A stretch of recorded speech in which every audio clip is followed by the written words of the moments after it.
Oh my gosh, it's taking so gosh dang long to pick up this load. I might as well just start it.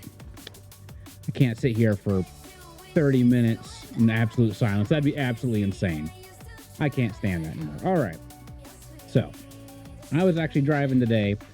I was, listening to some podcasts, all that fun stuff. Nothing too political, but they did bring up some points that, no matter what part of the government you look at, there's corruption here and there. And, with us being a capitalist, money's gonna, bribes and, large amount of money, we're just gonna start capitulating, and people are gonna, start becoming rotten.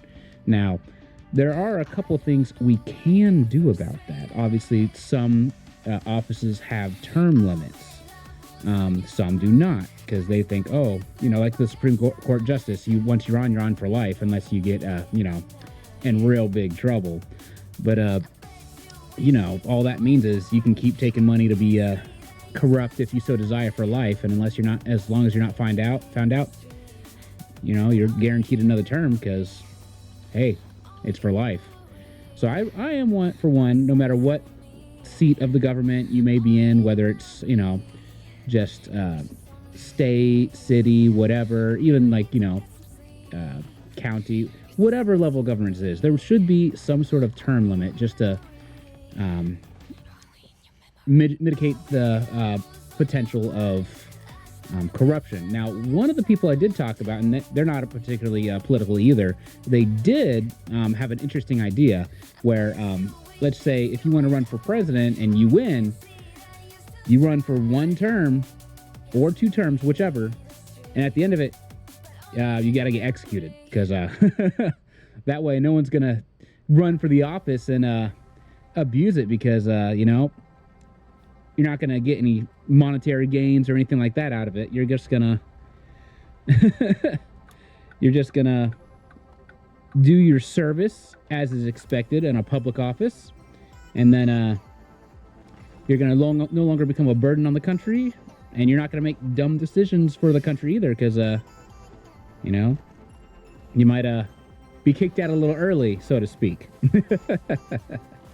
And the threat of, having to step down has far worse implications than, say, just being accused and convicted of crimes, as we do have in the normal day.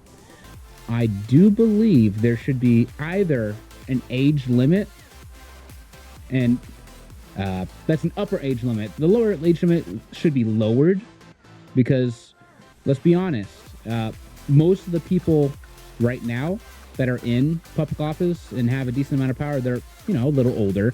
And what that means is that they can change, laws and bills to specifically help the older population, which is, I don't want to say less productive, because there are a lot of old people that do a lot of hard work, and they do all sorts of things that, us young people could not fathom doing, especially back in the day when they were young. But in general, and someone in a position of power is going to, push forward preferential treatment to their own type of people. And I use that loosely because, young people to young people, old people to old people, people of any sort of category are generally going to, prefer the positive treatment of their own category that they impose on themselves. Yeah, there should just definitely be a lower age limit. And obviously, you got to be old enough that your mind is developed, which, some people say you're not developed to like 35, 40. But, at that point, you've already lost some of your mental faculties potentially, and become bitter and hateful. And, I would rather have an idealist who has good, positive plans to make mistakes and learn from them, than someone who already gave up on, the positivity of humanity to continue to affect the world, or rather the country they happen to live in, negatively,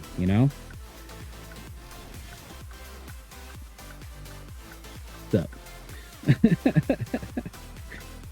all right, I'm going to go hook up and I'm going to recollect my thoughts, because I didn't really do a whole lot of planning, because I just had this wonderful idea while I was driving for work, and just got home and jumped right on. So I haven't I haven't written anything down. I haven't done anything, crazy like that. I was kind of hoping people would jump in and have some opinions about this, regardless of how you know wild they may be.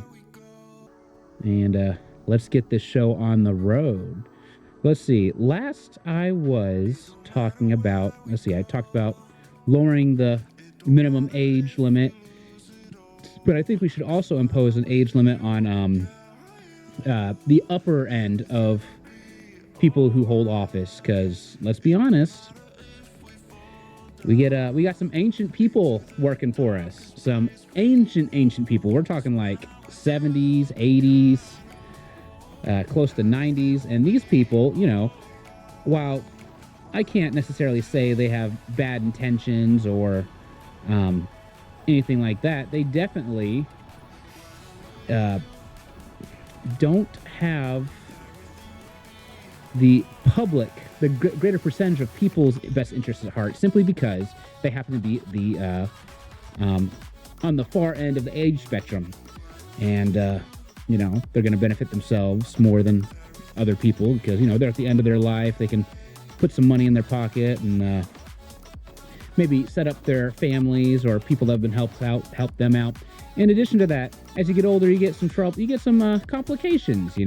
People who have trouble, with daily life. And now there's nothing wrong with, needing help, when you're older, and it's expected and normal, natural. There becomes an issue when you become responsible for a large number of people, and you are unable to, competently do that. You should be able to more than I can formulate cohesive thoughts, and put forth effort towards things that will assist the country as a whole or their area of litigation as a whole. And if you're, now, like for an example, and I'm embarrassed to say this, I do live in Texas, and we recently had I want to say it was a governor of one of the cities in Texas. I forget which one. They were missing for like most of a year. They were searching for them, and they hadn't done any work. They hadn't shown up for meetings. They couldn't work on bills or any ideas, brainstorming other people to come up with positive ideas for their area or the country in general. And when they were found, like I think it was like 6 or 8 months later, do you have any idea what happened to them? They weren't kidnapped. They weren't put up for ransom. They didn't run away. They submitted themselves into a retirement home for people who needed assistance. Now, this is not, this person wasn't that old. They were like 60s, late 60s, early 70s. And we have people that are definitely older than that in our seats of government. And not saying that all old people are like this, but it's more likely to happen to people of age. And, if we don't limit the age of people, and we take out the ageist theory, because, I'm a little bit ageist, not saying like old people are important, but they, as that last case presented, they have a potential of having a lot of trouble, a lot of physical issues, mental issues, and they're more likely to be unfit for public service than, say, a middle-aged or younger person is. Now, if there was an objective way of measuring someone's mental faculty and or their physical ability to, go about their day and provide value to the world, I think we should do that. However, the issue with that is that, if people like, they say, oh, you have to be psychoanalyzed by a psychiatrist or whatever, or a therapist or whatever, those people can be bought. It doesn't really matter if there's a trusted third party, because you have a chance to make life-changing money in like 2 hours, never have to worry about your life again. You just keep on providing the same service for them again and again, so asserting that they are competent in all forms of faculty and whatnot. I wouldn't say everyone's like that, and I wouldn't even say most people are like that, but it's going to happen often enough that it will detriment the public health. Let's see here. Now, I do have an interesting theory on how to fix that, though. What if the person who is being evaluated and the person evaluating them have to do it on live TV and recorded and all that fun stuff? What if all that was done live and, people can see that, hey, this person is legit. They aren't leading them. They aren't giving them, I don't want to say like they're being too nice to them, but they're not giving them too much of a benefit of a doubt. Because, some people could be like, I've seen worse. It's whatever. Yeah. But in this way, we can ascertain the integrity of the tests to make sure that people are safe to, continue working for us. And that's what it is, after all. It's all about the public as a whole. And the individual, sure, they should benefit somewhat, but they shouldn't. They should not be the primary focus. That should be a secondary focus for them. And here's the issue. I can't say a whole lot and name a whole lot of people as examples because apparently that's not blackmail. What is it called? That's defrauding people. And even if it's true, I could definitely be taken to court. I'm sure they won't do that to me because I'm a nobody for right now. I don't have any influence. I'm fairly safe, but there's no reason to start habits that could potentially become troublesome later, All right, we've already covered, that people do, unfortunately, take part in corruption and whatnot. Now, here's one of the big issues, because that's one of the focal points, is that if you add enough money to anything, people are going to become corrupt, and people are going to become corruptible. Now, how can we prevent that? Because I am of the mind that a creative solution for a common problem. I don't know if it's a common problem, if I would call it a common problem or a complex problem, but it is a present problem. Maybe exactly what we need, because a simple thing like, oh, we should have a agency look into it, because the problem with having the government look over the government, it's like it's like holding a jury for a murderer and asking the murderer if they did something wrong, and they're like, I don't think I did. So, well, I guess that's that. Because you can't ask the government to investigate themselves, because they have their own interests at heart. And part of, the government as a whole and their ability to cause change and influence is maintaining the trust of the public. And, aside from, the idea of shame, which, people have, you make a little mistake in public or private or whatever, you're like, oh, I can't believe I did that. And you go on with your life, and, when you're trying to sleep, like 10 years later, it pops in. It's like, hey, remember when you did this?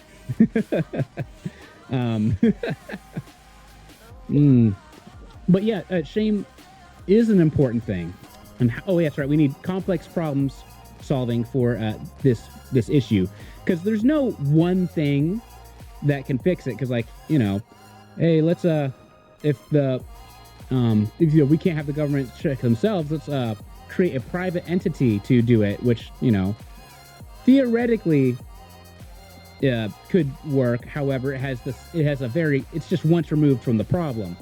Private entities are just as corruptible as public ones are, because again, private entities are generally for profit, and even the non-profit ones still have to pay the people that work for them. And if they're non-profit, all that really means is that the company can't make a profit at the end. The people that work there, they can definitely, oh, hey there. They can definitely make, why are you breaking, bro? There's people in front of you. The private companies, even if they're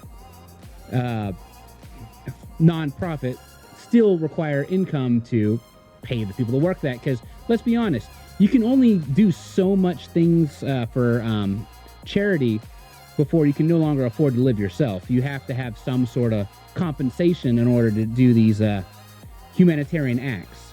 So, or even public services, and that's why people get paid. What if, now hear me out, the people in power couldn't determine their own income? Because that's one of the things that happen. A lot of times the Senate and the House of Representatives, they'll come congregate and they say, I think we should get paid more. All in favor say aye.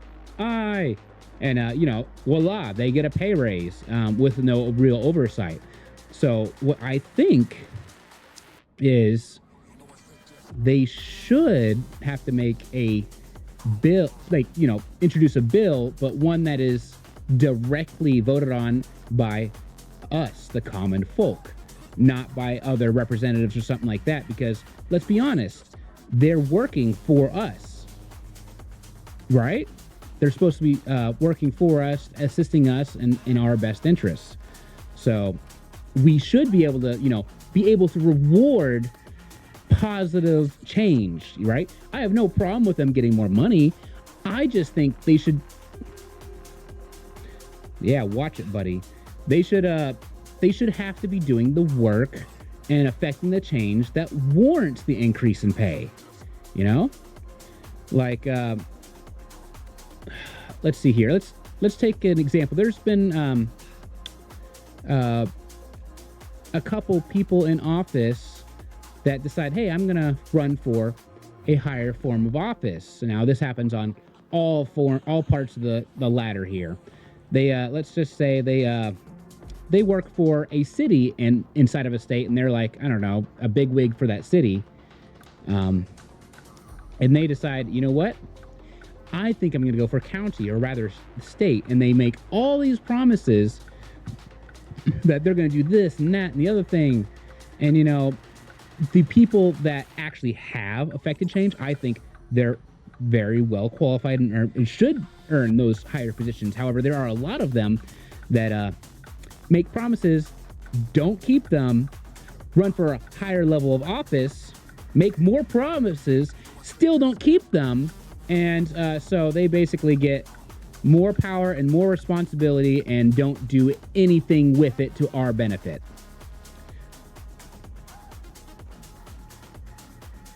In fact, you know what? Let's change the way they're paid a little bit. So what if you got hired for an office?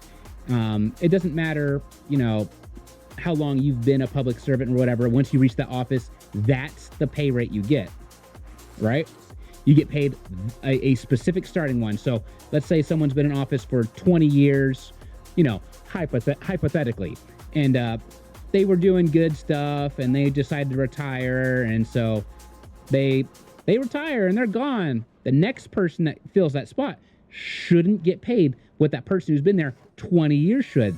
They get bumped back down to the starting pay of that position. You like most other people, like we work in, let's say, most any job, blue collar, white collar, unskilled labor, fast food restaurant, stuff like that, janitor, stuff like that. Not saying that they're unskilled. That's just what they're classified as. When you apply for a job, they say, this is the starting rate. So regardless of where you come from, there's a general expectation that you're going to start here. And as you show you're competent and you have value, you get paid more and more and more until you reach a cap. And I think that should definitely be the case every time someone runs for office. Like, I want to run for this office, which is not the office I was in. Well, that's fine. You may win, but you've got to start at the starting pay rate, like the rest of America. You don't get special treatment, especially since you are a public service person. You serve the public. Welcome to my TED Talk. Now, I've got more stuff to say, but I think I've rambled on for a short bit. I'm gonna put a pin in it, take a couple seconds to relax, enjoy my drive, because, you should be able to enjoy what you do, right? Doesn't matter what you do. You should be able to enjoy it.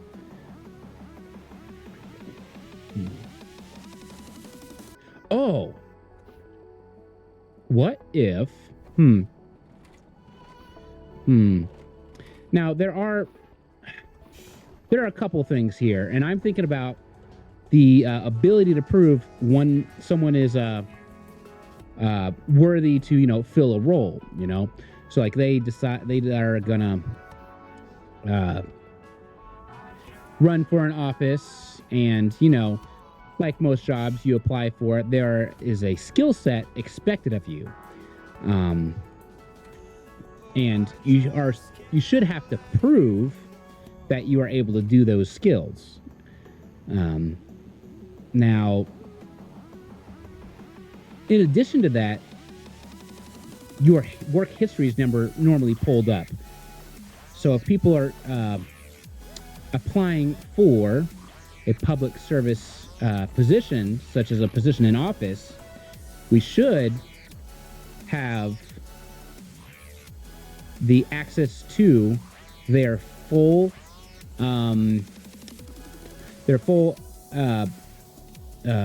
criminal records. It's just one part, but there should be notations on this is their stance on that at this time, and it changed here, there, and the other way. And these are what bills they've introduced to whatever level of government they're in. And that should all be factual. Now, the problem with this idea is that we have to find a way to validate it and put it out there, because if someone's running and they put a television ad out, there is actually no legal requirement for it to be true. It can be false. It can be 100% falsified. And if no one calls them on it, unfortunately, it'll pass as truth, Ooh, I got a cramp on my hands. Oh, crap. Oh, crap. Oh, my hand's cramping. Oh, sorry, guys. Whoa. Okay, there we go. It's better. I don't know. That's right. I keep forgetting to get like a hand rest for my wrist rest for my keyboard. There we go.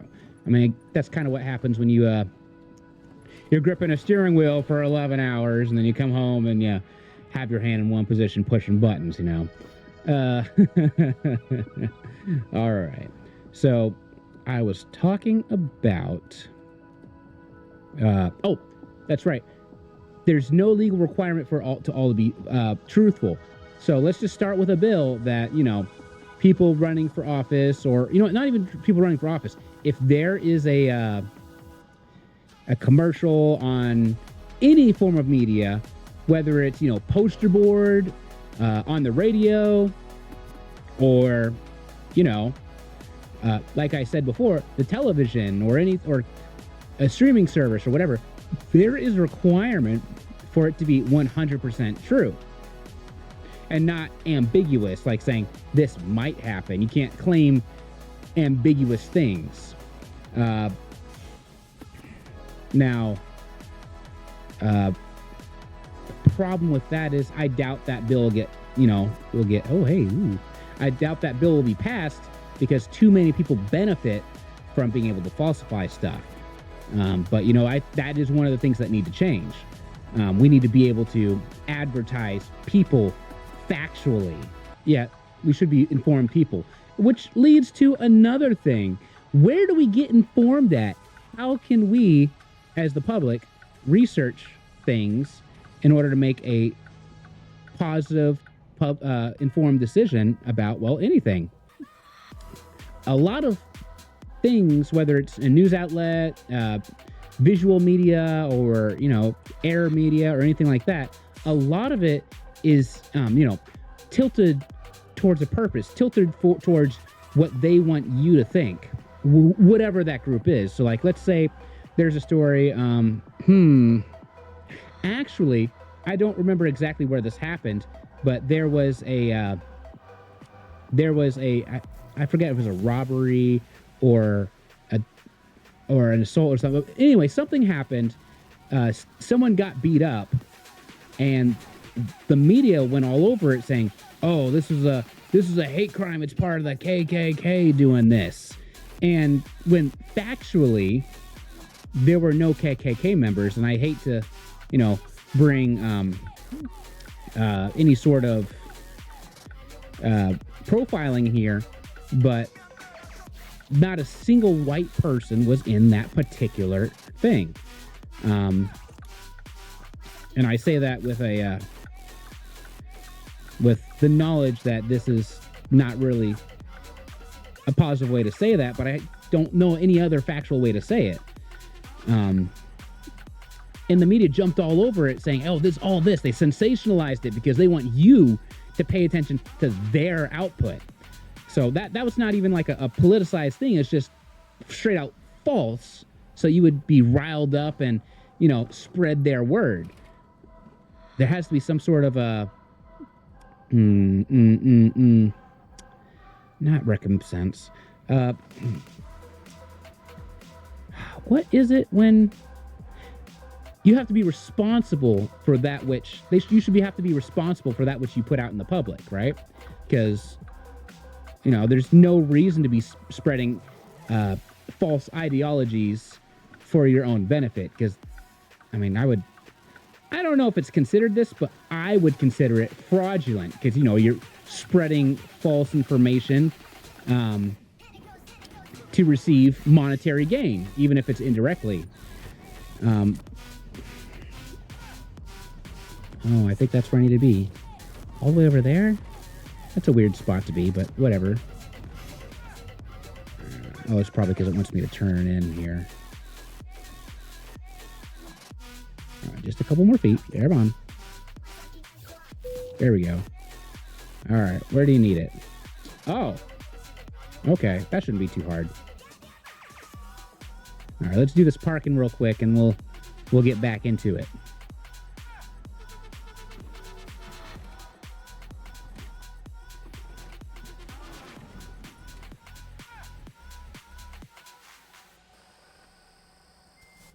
Oh, oh, I messed up. I'm doing blindside parking. That's okay. It is what it is. Blindside parking's hard because, see, in this mirror, on the mirror on the right side, you can't. If there was someone on that part, you couldn't really see the front of that thing, so it'd be easier to hit that thing. Oops, no, I want to go. Yeah, I want to go this way. And looking at the left side, I can't see past my load to make sure I'm not hitting anybody. Luckily, it's not a big deal because there ain't nobody there, It's just an empty bay next to it. So I'm not really worried about hitting another load. But if you are ever concerned that you're going to hit something, the best thing to do is just get out and look. There's no shame in making sure you do a good job, A good, safe job. Oop, I need to move over more. See, I'm focused on this side. I missed the other side. Blindside parking. Just do a little wiggle maneuver. There we go. Oh, nope, this way. I want it to go right, so yes. Okay.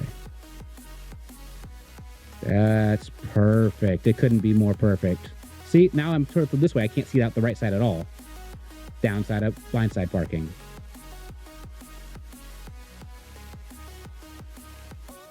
Okay, there we go. Perfect. All right.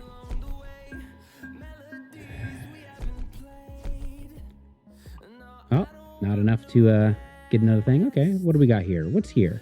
Oh, there's not even anything here. That's crazy. Rollins. What do we got in Rollins?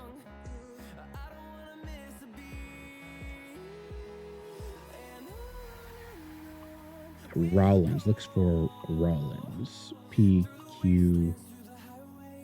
Rollins is the first one. That takes me back up. That's exactly where I was. I don't want to go over there. It is good money, but I'm trying to go westward. I want to explore more of the country. Come on. That's north. That's north. Have I been there? I've been to the city. I haven't taken that route, though. Not that whole route. It's not too bad. Let's see what else we got.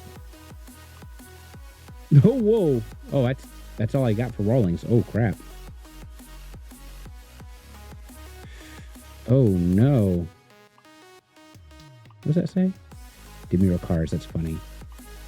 Okay. Well, unfortunately, that's what I got. I gotta just go over here, I guess. No. That's so far from where I am, though. And that doesn't pay me crap. That pays me good. That's just where I was. I don't want to go there again. Ah, screw it. We'll just do this then. So move a little bit out of the way.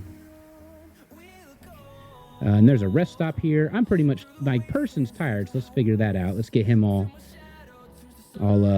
happy and whatnot first.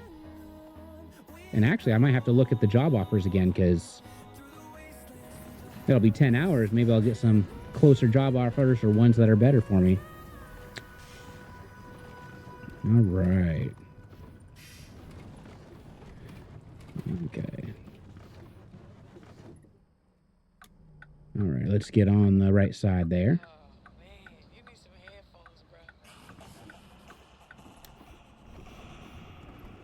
I wonder if it'll let me. No, I'm gonna go the correct way. I'm gonna do this.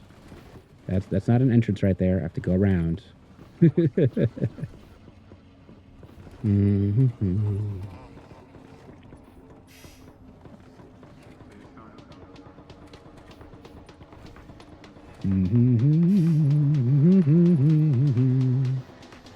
I've never tried it, but I wonder if it'll let me flip the truck. That'd be kind of funny, but also sad. I just paid this stupid thing off. I don't want to flip it. Is that an entrance for me? It is not. I've got to go to the main road. Okay, no biggie.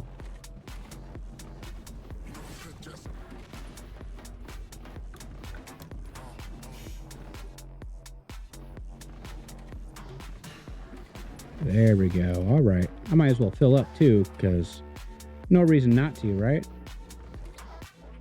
Since I'm here.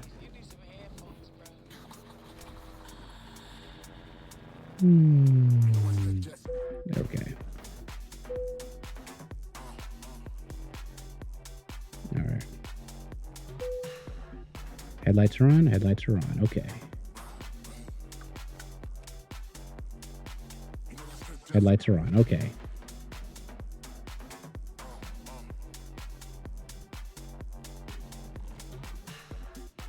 All right. Whoa, that was crazy. Did you see that? They've got people throwing the boxes away at night. That's crazy. I mean, that's just a nice little touch there. I expected, like, you know, trucks to be here and cars to be there, and they're going out their daily business. I did not expect to see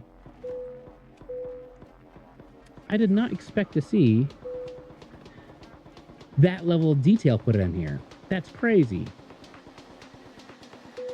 Okay. And let's just see if there's better jobs nearby. Now that I've... PQR. Okay. Rollins. Gives me down. That's a different road, but it takes me just straight south, which isn't a horrible thing, but nope, that's not going to work. But that's the correct direction. It expires in 2 hours. I'm not going to make it there in time. It expires in 4 minutes? What is this? Just expire already then. That's fine. I'll take this one. It's not well paying, but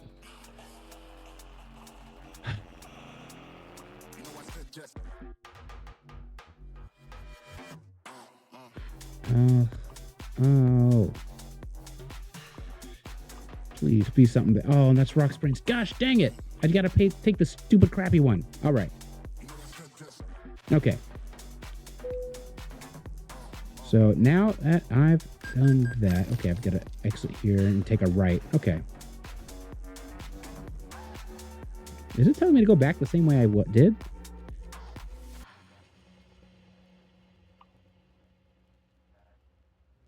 Oh, that's right where I was. That's hilarious. They didn't have a job, but now they do. Okay. All right. So back to the topic at hand. Let's see here. Last thing I talked about was how people like to cut in front of you. And dude, really? What the heck, dude? How could you do this to me? The fact that people like to just cut in front of you, that's bull crap. Lucky there's a mechanic here, and I gotta spend all my money to fix it because someone decided I gotta go now. Stay vigilant out there, guys. Don't be letting people just cut in front of you. Be more vigilant. I'm playing a game, so I don't really care that much about it. It's just emotional damage for me, but it could be really bad if you don't, do what's called defensive driving and looking for dum-dums on the road like that. So, all right. Now I'm really off topic. Where was I? What the heck was I doing? Oh, that's right. I was talking about requiring the media to be truthful. Yeah. Okay, that's what it was. I already gave an example of how that... Yeah. So how are we supposed to get factual information? There are a couple, ways to do it. Obviously, one's a little bit more critical thinking, and it allows for information. So you may be thinking on the right path. It requires you to just believe in the good or bad in people's hearts, and that's just not really, fun. And that is just giving it the sniff test, seeing if does this make sense in this situation.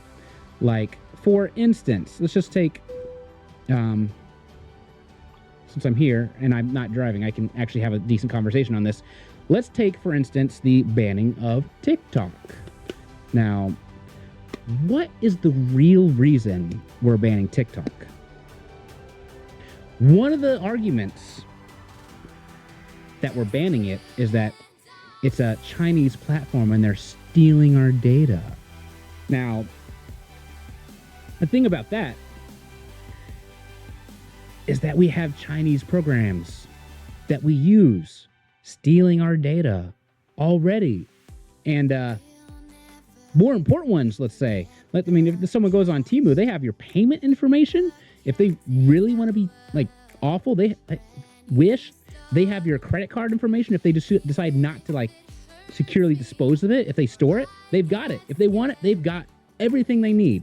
Every single place that you put in your payment information, they have your information if they decide to use it. So I don't think that it's just because it's a Chinese app and they're stealing our information, because in addition, American companies steal your information. That's a whole thing. How some people you have to actively ask, do not track my information, don't sell my information. It's not the opposite. It should be the opposite. You should be able to live out your life and without worry about it. And they should have to offer you a discount for your information, which some places do. When you're visit a website and they're enter your email here for your coupon, they are giving you monetary compensation for your information. And it's generally not too bad. It's first, last name, phone number, email. They can do a lot with that, but it's just for marketing purposes. People are just going to offer you stuff for you to buy. They're not going to have like your payment information, can't do malicious things like that. And if they decide they can't, buy, they can't have you buy their products, they'll sell that information they have to someone else, and someone else will try it. So that's one of the things that I get it. I'm willing to accept that amount of stealing, because it's not nobody likes to be marketed to. Everyone likes to be left alone, let's be honest. However, sometimes you just don't know you need something till you see it. I bought some things because they've done targeted marketing for me, because I'm like looking for something, or I say something, I think this would be really nice, and it pops up. That's going to be another tangent. I don't really like that they're recording our voice and stuff like that, but I do like that the ads are targeted towards what I want. It only benefits me. If I don't buy it, whatever, but they're bringing the stuff that I want towards me. I don't have to go out there looking for it.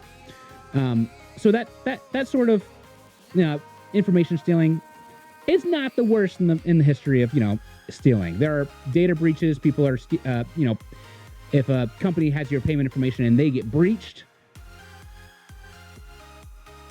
even if they decided they didn't want to do anything nefarious with it, the people who have it now might. So that sort of stuff shouldn't be stored, but it is, and not by any one nationality or country or anything like that. It's pretty much everyone does it. If you put your information in there, it's saved. So the next idea. So if it's not because Chinese app is taking your information, what could it be? What makes it different from the other Chinese companies that have your information? And I think, and this is my personal opinion, obviously, I'm just a truck driver. I may not be the most eloquent or knowledgeable about everything. However, the difference between, say, TikTok and Temu is going to be the idea that only one of those spreads like zeitgeist and all information, in the sense that it's going to influence others like large mobs. So if we let's just compare it to Facebook or something like that.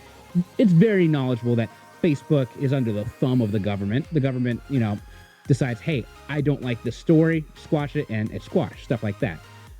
Same thing with, TikTok, except it's not US run. It's Chinese run. So they get to regulate what is and isn't allowed on that particular app. And that might be one of the touchy points that the government doesn't really like. So that might be why they're trying to squash it. And they're like, hey, we can ban it, or we can buy it.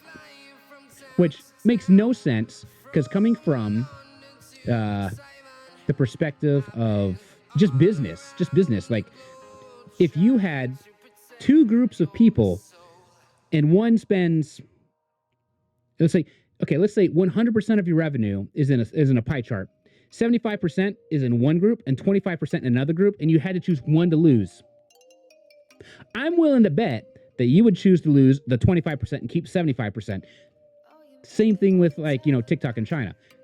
They have let's just call it 1.5 billion, because I don't think it's quite that much, but it's pretty close. Whereas America, we don't even have 400 million. So I was trying to say, you've got to sell it, or else, you won't get this small little piece of the pie. We're just a small piece of the pie. They don't want to sell it to us and lose out everything. That's silly. So I really think it really is about controlling information rather than anything else. And again, this is just speculation on my part. It isn't necessarily the truth or, anything like that. It's just what I think. All right. So I was talking about the ways you can get factual information out of skewed ideas. Now, another way you can do it, and this takes a lot of work, but it takes less, critical thinking. Still takes it because, you can make some really, really wrong conclusions from correct information. That happens a lot. So think of a Venn diagram. If you have a single idea, like you're trying to find what's going on in, say, I don't know, there was a fire. There was a fire, and we want to know how it started and or what's going to be done about it or whatever. So we've got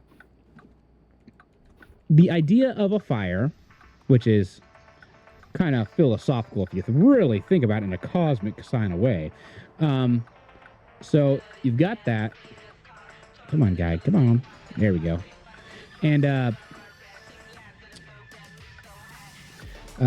what you have to do is you actually have to look at different sources of information. Like one reporting agency might say, oh, it was a bunch of hoodlums and they were smoking and then it caught some brush on fire and, A leads to B leads to C, right?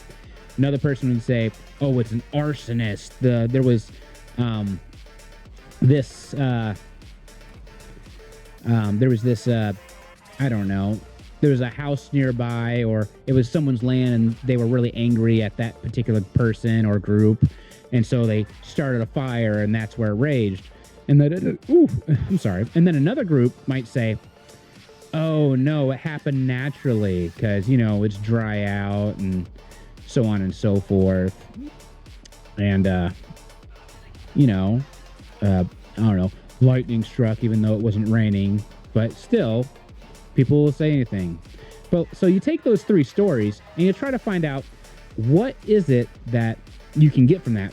Well, one, like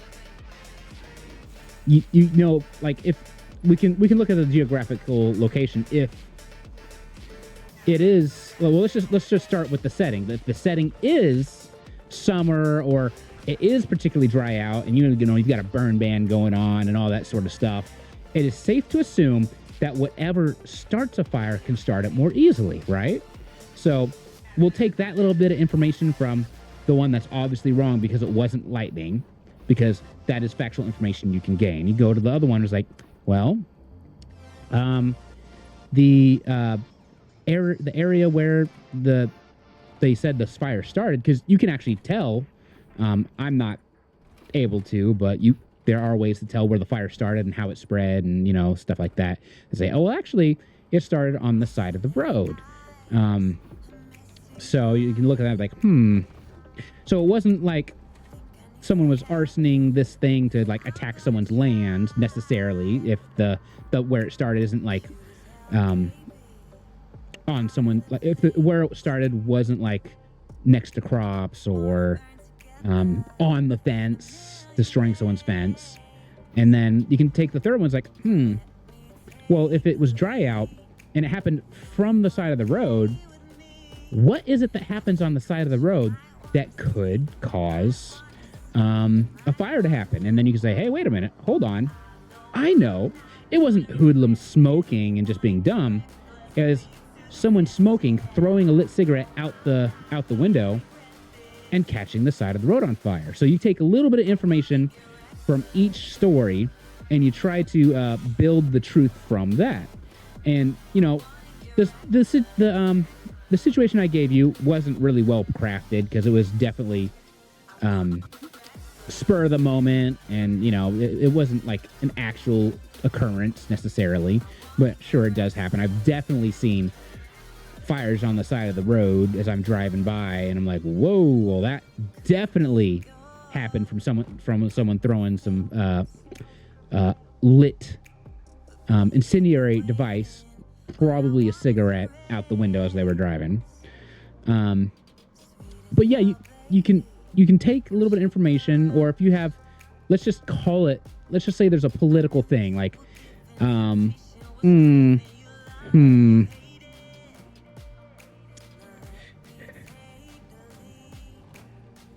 I'm not very well versed in politics, just sort of concepts. So let's just say there was something that happened, and there are two stories on it, and one of, let's just say, I don't know. You know what? Just because it's easy and there are plenty of examples, and I'm not naming any names, so I can do that. You know, there's an example of someone being hurt. I can bypass. Great. Hurt by a police officer during a traffic stop. Right? Common enough. I'm sure y'all heard or seen some stuff in the media about it. And again, this is just an example. One side of the media, because there's in general two sides, and they like to fight each other. One side is going to say, well, this person was underprivileged, and they've been reminding their own business, and they shouldn't have been stopped, and they shouldn't have been stopped, and they shouldn't have been beaten or whatever. And then the other side's going to be like, well, this person's a criminal because they did this, this, and this.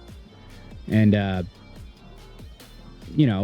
conferring stories will have similar ideas, like, yes, the person got stopped. Yes, the person got beat. But then that's where the similarities stop. And that's really the only factual thing you can gain until, maybe a third group reports on it. Like, hey, this person, yes, they were criminal. They were criminals, and they did criminal things, but it was an illegal stop because he was, just driving down the road. There weren't warrants out for his arrest or whatever. But after he was illegally stopped, they started to fight back, as one might. Now, I don't recommend it. It can only end poorly if you do that sort of stuff. So I will never recommend it. You didn't hear any recommendations on that matter from me. So don't start fights with your local law enforcement. They're going to win one way or the other. But they fought back. And so if the officer is feeling threatened, whether they are threatened or not, they generally will either try to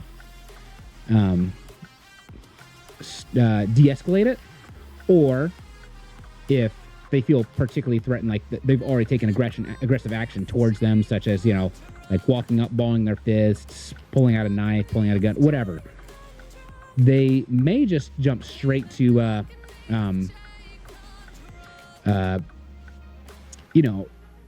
less peaceful tactics of resolving the situation.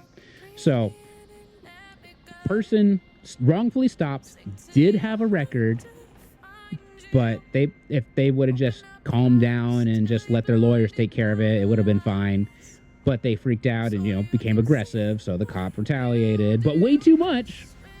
And there's your story.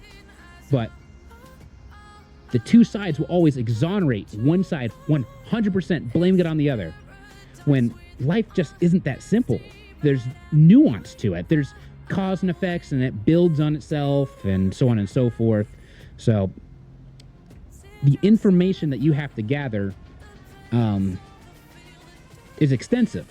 It's not just look at one and then look at someone else that agrees with them, because that's one easy trap to fall into. You can look at, say, I agree with this idea, and find 20 other people that agree with you. And that's what's called the echo chamber. You're not looking for differences. You're looking for people that agree with you so that you can feel correct, instead of critically looking for opposing views to find the differences, find what's similar. And that's really dangerous, because, like, not necessarily like you'll always be in trouble or stuff like that, but it's really easy to fall down the slippery slope of ignorance. It becomes willful ignorance, honestly, once you start entering and knowingly staying inside the echo chamber. And once you start, staying willfully ignorant, if you start spreading that, people might get hurt. Like people with opinions on virology, or, people who believe that sovereign citizenship is a real thing, and they get other people involved in things that will definitely hurt them. So watch what you spread. Be responsible. Don't say dumb stuff. Vet yourself. Vet things you see. Vet things you hear. Yeah. Now, the third thing, and I haven't tested this, so I can't really attest to its effectiveness. But another way to get, hopefully, I'm going to put quotations on there, put a pin in it, hopefully a complete picture, is get find a place that knowingly, willfully presents multiple sides of the argument. Now, again, I'm a little ignorant on this. I don't know a whole lot of it. I've been ad targeted. One of those targeted ads I was talking about towards, what was that app? I think it was Ground News or something like that. But it's one that says, hey, we pull a lot of different stories. We bring them together. We tell you which side they're on, like which side of the political spectrum, who owns it, what their story, like what kind of story they're trying to tell. And then on that particular story, you'll have 8 different or however many different publications on that story from different viewpoints. And you can, on your own, just read through it, like, bloop, bloop, bloop, bloop, bloop. Yeah, okay. This is how it's different. This is how it's same, without having to go out of your way to like sort of search things. And now, I know this costs money. I don't know how much or anything like that, but services that do work for you generally do. You're going to have to accept that. You either have to do the hard work yourself, or you're going to have to accept paying someone else to do the work, the footwork for you, so you can do the mind work yourself. But yeah, those are the different ways you can, that I know of, that you, or I believe you can become a more informed public person of the public. On that note, there's just one last piece of advice. If someone else has a differing view, don't just yell at them. Even if you know they're wrong, and you only know they're wrong because you've already done like the research yourself. Let them talk. Say, hey, that's an interesting idea, and then either let them go or posit something else, but not aggressively, because a lot of the discourse that on the internet does end up in like shouting matches on the internet, and doesn't really do a whole lot for us as a people. If people would just be a little more tolerant and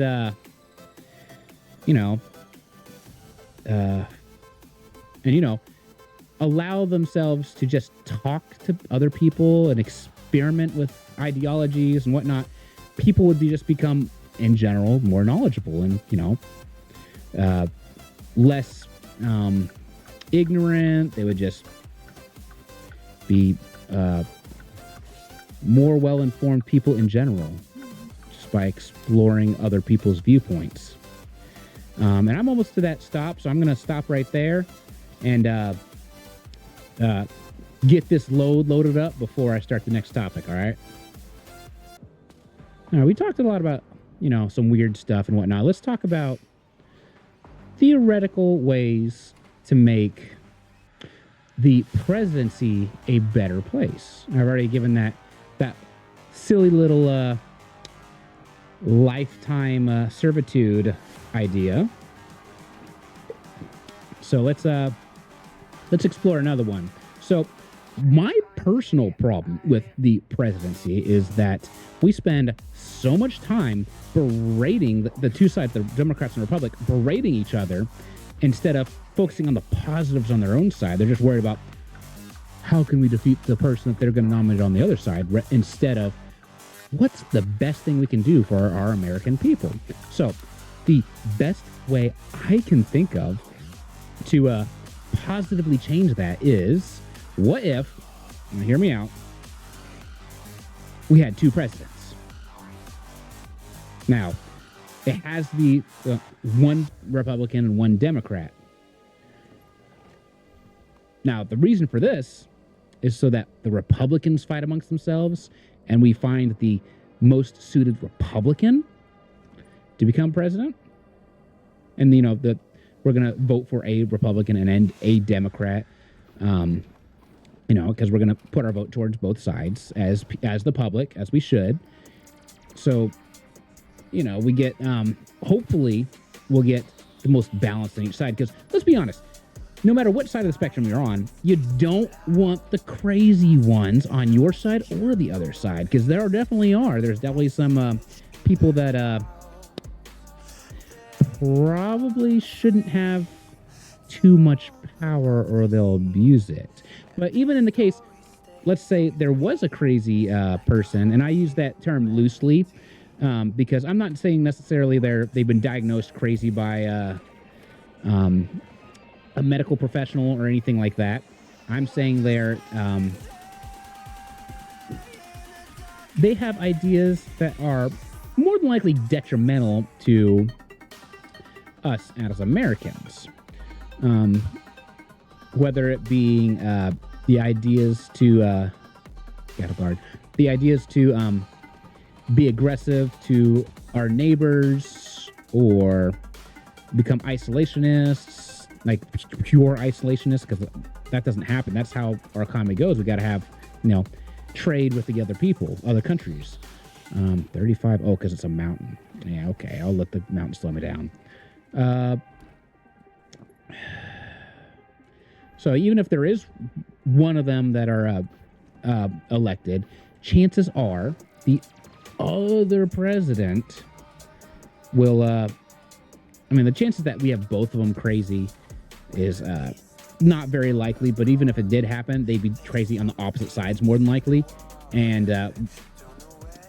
they wouldn't be able to get anything too crazy done because the other side would counteract it. And even if it's one crazy and one not, the sane person's going to be like, let's tone that down a bit and maybe, because let's be honest, Democrats and Republicans, they're just two groups of people that want to make the place better through different means and different ideology. And now, I'm not saying either one of them are wrong, just that neither one of them's right on their own.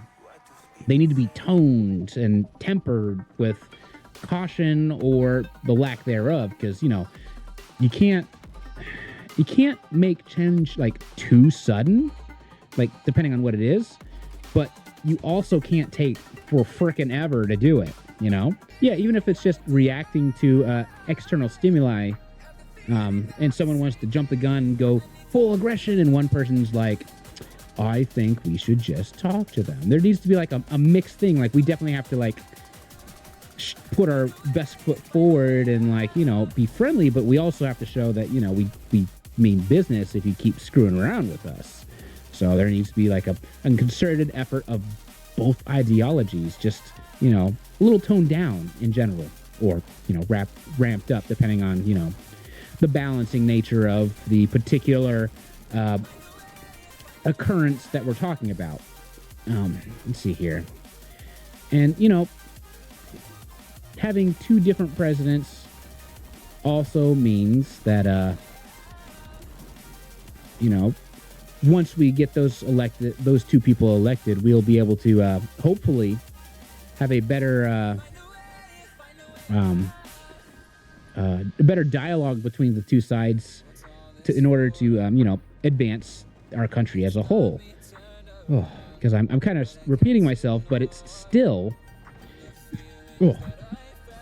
really important that we have different ideas. Because let's just talk about this for a second. If I don't care which side you're on, if one side's gone and we only have one ideology and only one choice, that's kind of scary, right?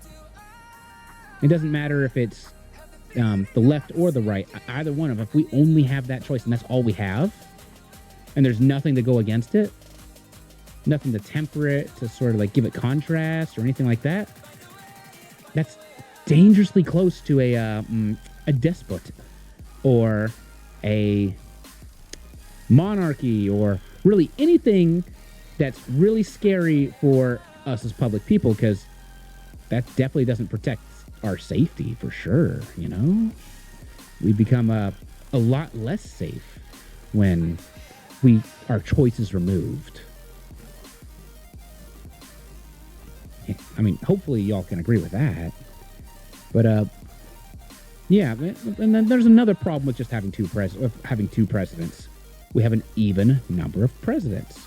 Okay, so if we have two presidents, one Republican, one Democrat, and they are unwilling to work together, we need a third one that's neither Democrat or Republican to sort of push it one way or the other. Because one of the negative parts of a bipartisan party is that it's hard for us to get anything done because one side's going to really sabotage the other.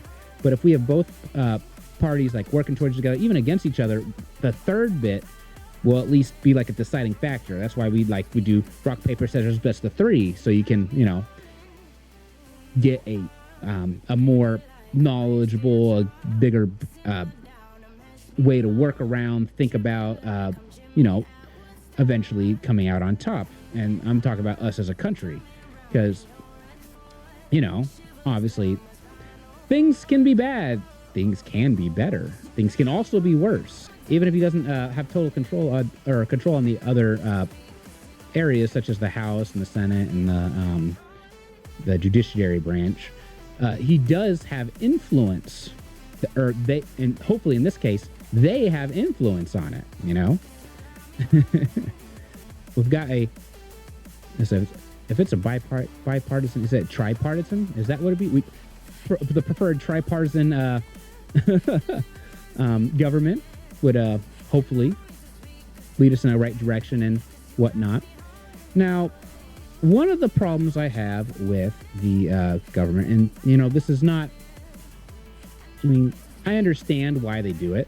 They're really secretive, and they need to be secretive about some stuff. There needs to be secrets, because let's be honest, just because we're really good in one area as individuals, like I'm really good at truck driving, I wouldn't be necessarily good at, I don't know, dealing with a hostage situation. Let's just say that. Just something radically different.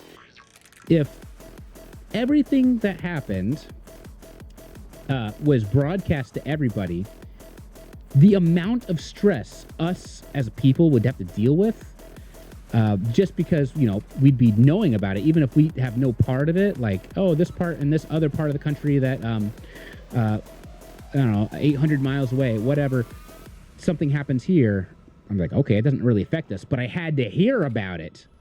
And it's happening more than it currently is, because, you know, there's a lot of doomsayers in the media, and we hear a lot of negative stuff from the media. If all we hear is negativity, because let's be honest, a lot of the secrets that are kept are probably going to be negative secrets, whether it's a blunder on our part, or threats made against us, or we're more vulnerable than we think we are, or really any of these things that so any of these things that would be particularly scary would be scarier because we're hearing it constantly and have no way to change it. Like us as individual citizens, well, there's no way for us to deal with a security breach in, I don't know, a government office, or a security breach in the Pentagon. There's nothing we can do about that. So why have us worry about it? We should rather be productive members of society, you know?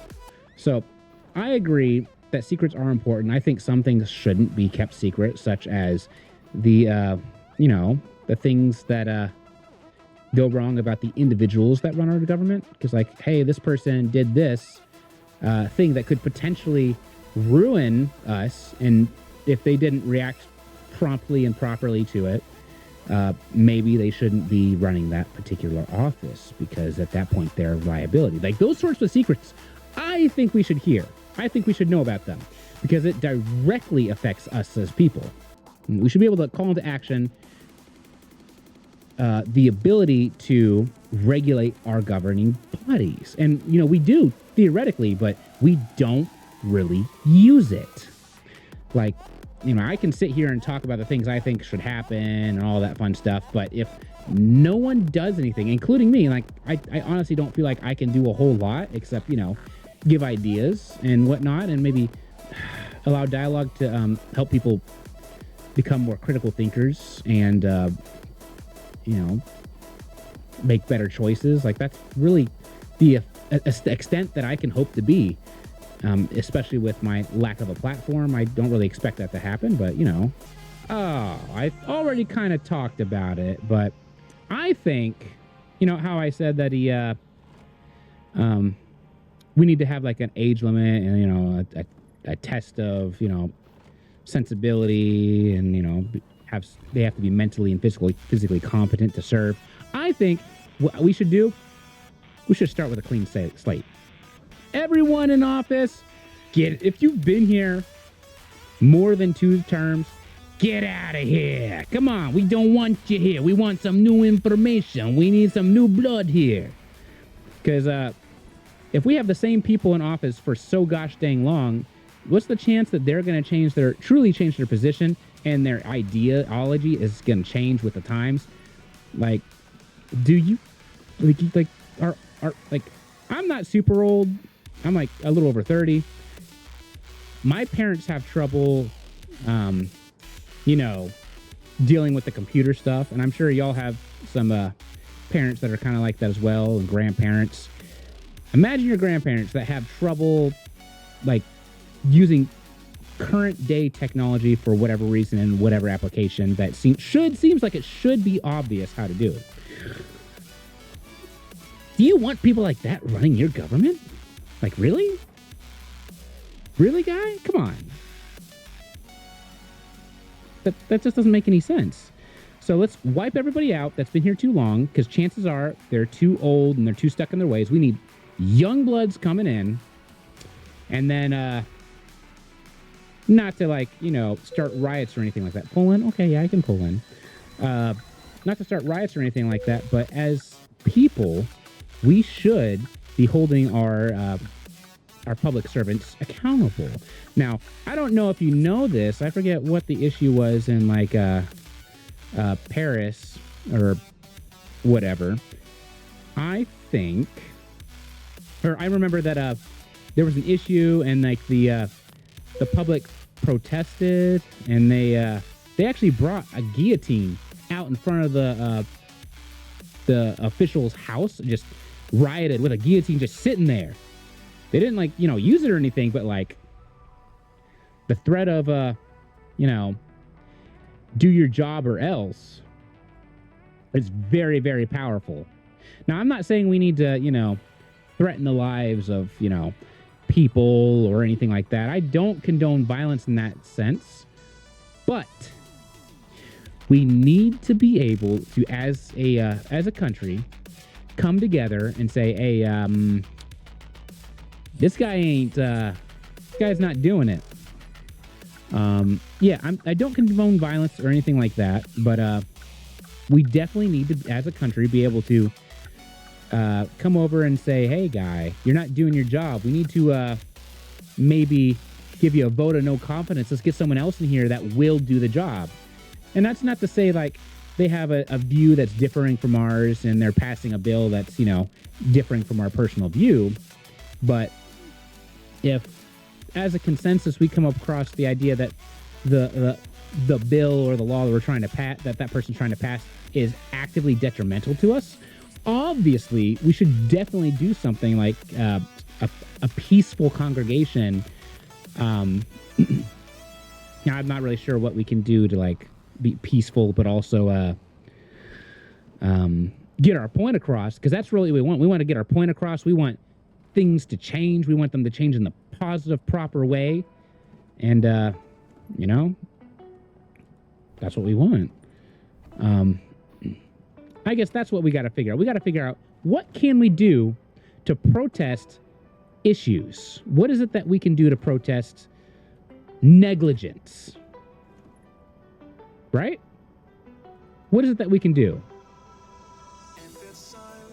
I mean, we can peacefully protest, but what does that really do? So I kind of understand people who do a little bit more than peaceful protesting, but rioting's not really what we need to do. We don't want to cause harm to like for instance, the business owners of the people there, because they're relatively innocent in this, right? You go to a place and you're protesting in a particular place, and things get out of hand, and people start breaking windows and stealing stuff, and all of a sudden, the idea of change that we wanted to get across has been tainted by the negative actions of parts of the group. So suddenly, the intentions that we had just not as effective anymore. They've been ruined, and possibly our movement that we have to hopefully help make the place a better place. But that's really what we gotta do. We gotta find what we can do. We can sit and preach and pray and whatever else you think you can do, but if we don't take action to initiate change,